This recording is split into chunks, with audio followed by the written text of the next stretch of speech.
Relationships. It's not a flowers and unicorns topic for sure. Life is very much like a movie. You can agree or you can disagree, but it is what it is. Um, but here we go. So moving on is something that you realize you need to do either gradually or suddenly you come to this realization like, "Oh, You have parts of the movie where you feel happiness, where you feel sadness, where you feel anxiousness, where the Bollywood hero is running in a field full of roses, where he fights with 25 people. I don't know how he does that, but Bollywood.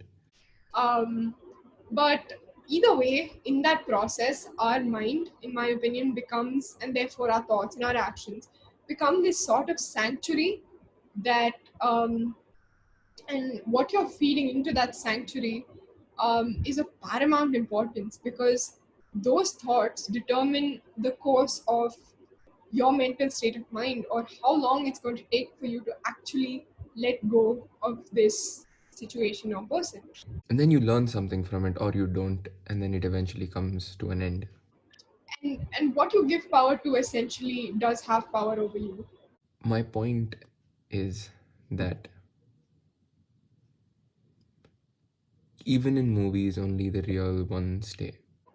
And I'd like to think of it as from the perspective of a shrewd investment banker with his facts and his data and his zero bullshit, uh, putting it simply.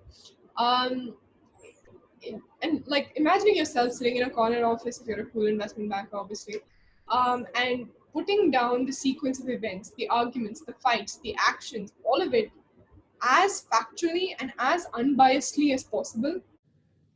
Relationships are meant to be cultivated and harbored with a lot of love. Putting it on a piece of paper and sticking it on your face, whatever works.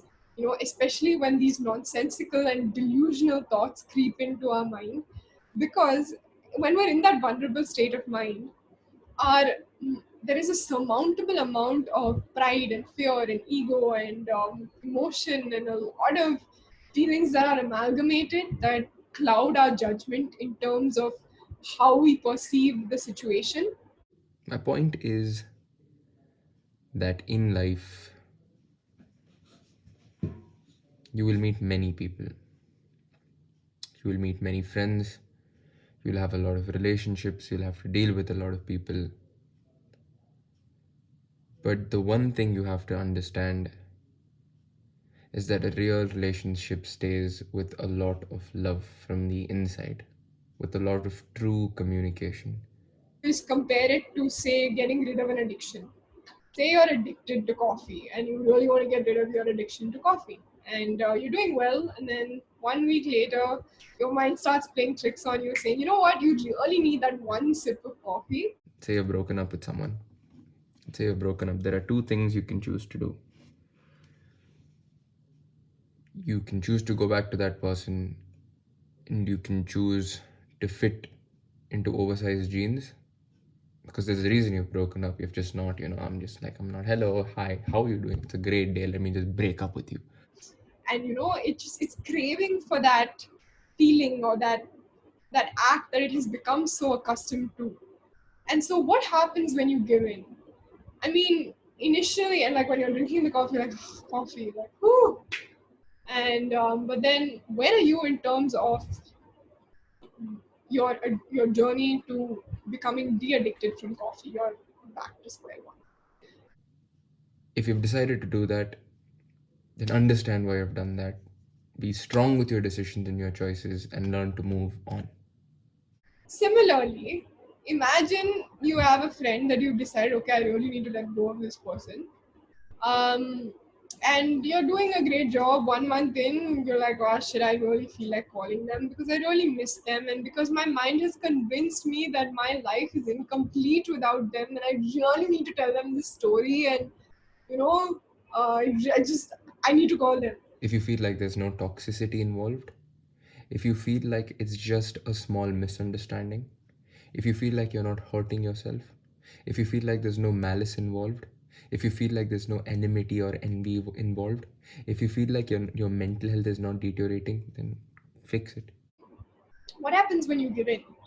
You are moving 10 steps in the opposite direction of your destination. The thing with relationships is you tend to put so much focus outwards to this individual or to this person that you forget that there's a person inside that you have to love. And every single time that you give in, you're moving further and further away from your destination. Why you started this entire process in the first place? Have you ever thought about that person? Have you ever looked inside and asked yourself, am I giving myself that love which I'm so desperately wanting to give to someone else? Oh, discipline becomes so important, you know. Discipline is very honestly the greatest act of self care. And you need that discipline. You need the discipline to push past your mind's need for instant gratification, right? If you have family that's toxic, if you have relationships that don't work, if you feel burdened, then do what your heart and your intuition tells you, because your heart and your intuition will guide you wherever you go. That is your only source, your compass, your way of movement, your map. Another thing that our minds do is they push us into this pity party mode where we're like, how could this happen to me? How could she say those things to me? How could he do those things to me? You know, it's like, oh, and that's when I feel like you really need to sit down with your mind and say, listen, dude, this is your reality. This is exactly what happened. This is what you are faced with. So now what? And loving someone is so nice. Loving without ego, loving without a sense of wanting something from someone, loving without, expectation. For example, um, your investment banker is now sitting in his corner office. This is cool. Um, and he's like, listen, dear mind, um, frankly speaking, you just got dumped. So statistically speaking, with my bar graph and my pie chart and my other cool investment banking charts, 150% we recommend against you ever trying to call them. That there are so many people you can have connections with on a daily. You can have a connection with the Swiggy person who comes to your house. You can have a conversation with him. You can get a little insight on his life. You can have a connection with the person you go and buy groceries from, the store owner. You can have a connection. This world is filled with connections. There's no need to like put all your focus on like one person and expect that person to fulfill all your needs and desires.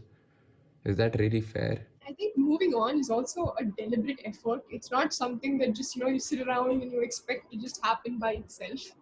It's setting an expiration date. It's escaping those triggers. It's distracting yourself. It's channeling those emotions or those feelings that you feel into something else. Say for example, you get sad and it reminds you of something, if you of someone or some event or some action. When you sit on your bed and listen to, say, music, don't do that. Don't continuously sit on your bed and listen to music. Get up and like go and sit down on your table and draw, or go and find something from your fridge to eat. Right? You have to do those things deliberately. And that's what a relationship should essentially be, a relationship where two people can communicate, a relationship where two people can speak and laugh and be happy and enjoy the fact that you're alive on this planet.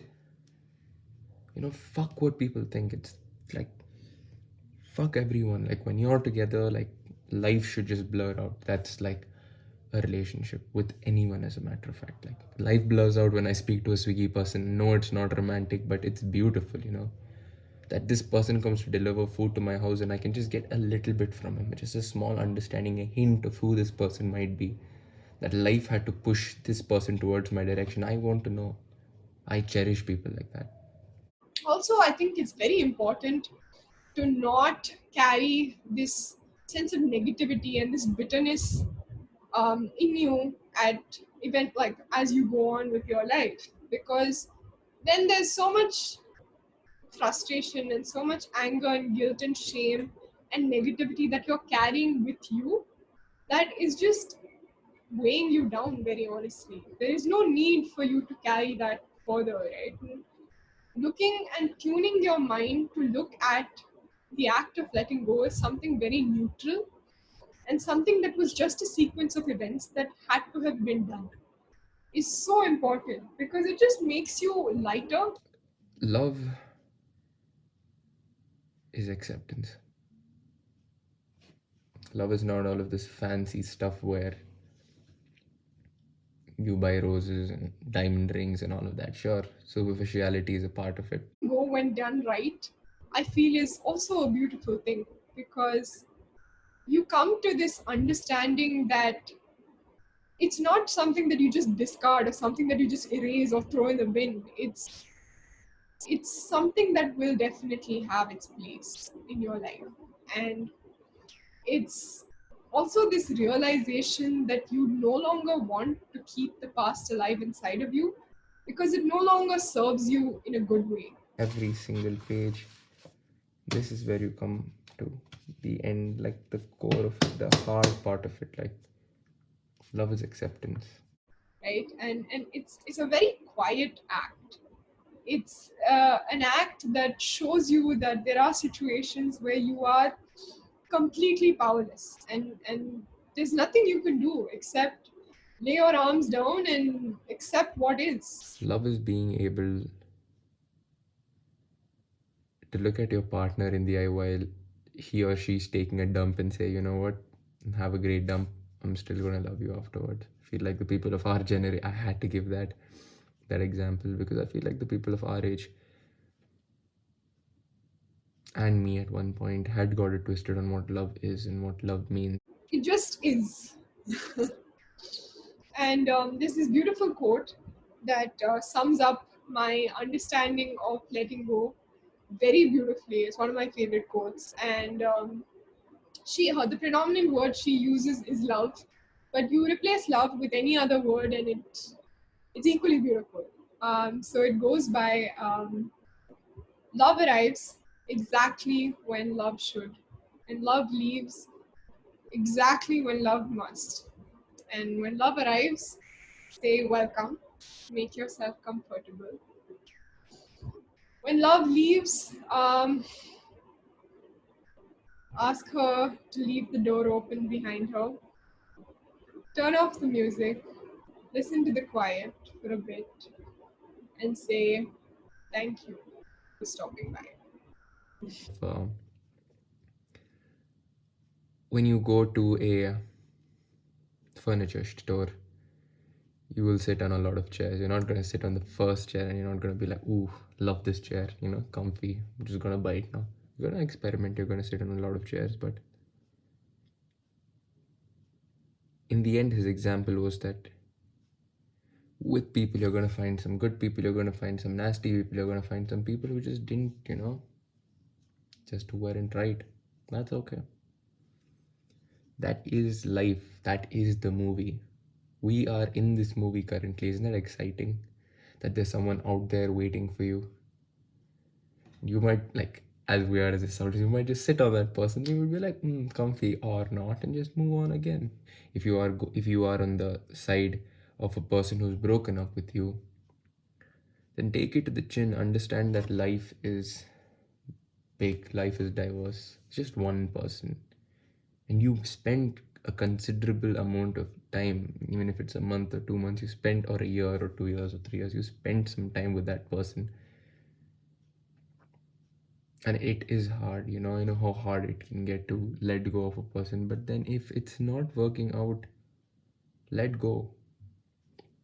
Discover yourself first. When you discover yourself, you start to love yourself. And self love is not easy. Self love is accepting all the nasty, gritty parts you have taken from codependence. You thought this person was your sense of security. You are alone now. And you have to learn to be by yourself, to live by yourself, to love yourself. And when you finally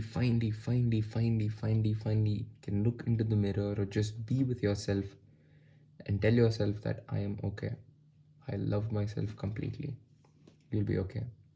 And for the person who's broken up with someone or who's initiated the breakup or who's cancelled things off, I'm sure you have done what's right for you. And if you have not, it's your life. If you feel some sort of way, go back and ask yourself why you did what you did.